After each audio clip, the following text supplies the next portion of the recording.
माँ का आखिरी खत। रात के 12 बज चुके थे। माँ कभी दरवाजे की तरफ देखती तो कभी एक नज़र घड़ी की तरफ। माँ की आंखों में और चेहरे पर चिंता साफ नज़र आ रही थी। थोड़ी ही देर में दरवाजे की घंटी बजी। माँ ने काफ़ी तेज़ी से दरवाज़ा खोला और सामने बेटे विक्रम और बहू मान्यता को देखकर पूछा, इतनी देर क्यों हो गई? मैं कब से तुम्हारी राह देख रही थी। माँ, मैं अब छोटा नहीं हूँ, तुम मेरी चिंता मत किया करो। विक्रम घर के अंदर प्रवेश करते हुए बोला। माँ ने कहा, बेटा कितना भी बड़ा हो जाए माँ के लिए छोटा ही रहता है। चलो छोरो, हाथ पैर धो लो, मैं तुम्हारे लिए खाना लगा देती हूँ। माँ ने दरवाज़ा बंद करते हुए कहा। माँ जी, हम बाहर से खाना खाकर आए हैं, आप खा लीजिए, हम दोनों सोने जा रहे हैं। बहू मान्यता ने कहा, लेकिन मैंने तो तुम दोनों की पसंद की खीर बनाई है, आओ थोड़ी थोड़ी खा लो। माँ, तुझे एक बार में समझ में नहीं आता क्या?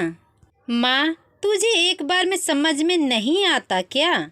तेरी बहू ने कहा ना, हम बाहर से खाना खाकर आए हैं, क्यों परेशान करती है?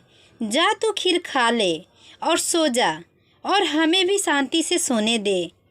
माँ अकेले कैसे खीर खा सकती थी और उसे बिना खाए नींद कैसे आ सकती थी, क्योंकि बेटे के इंतज़ार में उसने भी कुछ नहीं खाया था।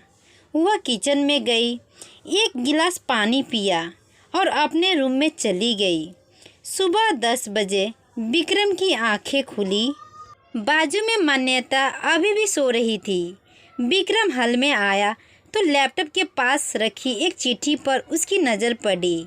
यह चिट्ठी किसकी हो सकती है, यह देखने के लिए उसने चिट्ठी खोलकर पढ़ना शुरू किया।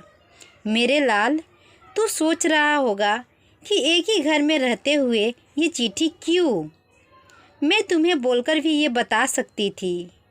अगर तू मेरी बातें सुनना चाहता तो किसी एक्सप्रेस गाड़ी की तरह तू आता है और कुछ ही पलों में निकल जाता है। खैर वो सब जाने दो, कल तुम्हारा जन्मदिन था, इसीलिए मैंने खीर बनाई थी। सोचा कम से कम आज के दिन साथ में बैठकर खाना खाएंगे। मगर मैं यह बात भूल गई थी कि मेरा बेटा बड़ा हो चुका है, तो अपने दोस्तों के साथ पार्टी करके खाना खाकर आया। चलो, मुझे इस बात की खुशी हुई मेरी दवाइयाँ ख़त्म हो गई है। मैंने कुछ दिनों पहले तुझे दवाई की एक चिट्ठी दी थी, अगर वक्त मिले तो वह दवाई मुझे लाकर देना, मुझे थोड़ी राहत हो जाएगी। विक्रम को याद आया कि 4-5 दिन पहले माँ ने एक दवाई की चिट्ठी दी थी। उसने अपने ऑफिस के बैग में जाकर उस चिट्ठी को तलाशा और उसे खोलकर देखा। उसमें लिखा था, मुझे ऐसी दवाई लाकर दो जिसमें मैं अपने बेटे को भुला सकूं।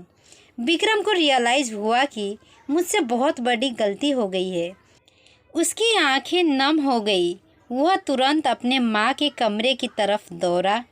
सबसे पहले उठ जाने वाली माँ आज क्यों नहीं उठी थी, देखकर उसे आश्चर्य हुआ। उसने माँ को उठाने की काफ़ी कोशिश की, लेकिन माँ एक गहरी नींद में सो चुकी थी। विक्रम के पास फुट फुट कर रोने के अलावा और कोई चारा नहीं बचा। दोस्तों, यह कहने की ज़रूरत नहीं है कि माँ बाप जीवन में कितने मूल्यवान हैं। उनके रहते हुए ही उनकी सेवा करो, उनसे प्यार करो। वह चले जाएंगे तो कुछ नहीं कर पाओगे। आशा करती हूँ यह छोटी सी कहानी आपको बहुत ही अच्छी लगी होगी, और आपकी क्या राय है हमें कमेंट करके ज़रूर बताएं। वीडियो पसंद आया तो प्लीज़ एक लाइक, सब्सक्राइब, शेयर ज़रूर करें। अच्छे रहिए, स्वस्थ रहिए। जय हिंद, जय भारत।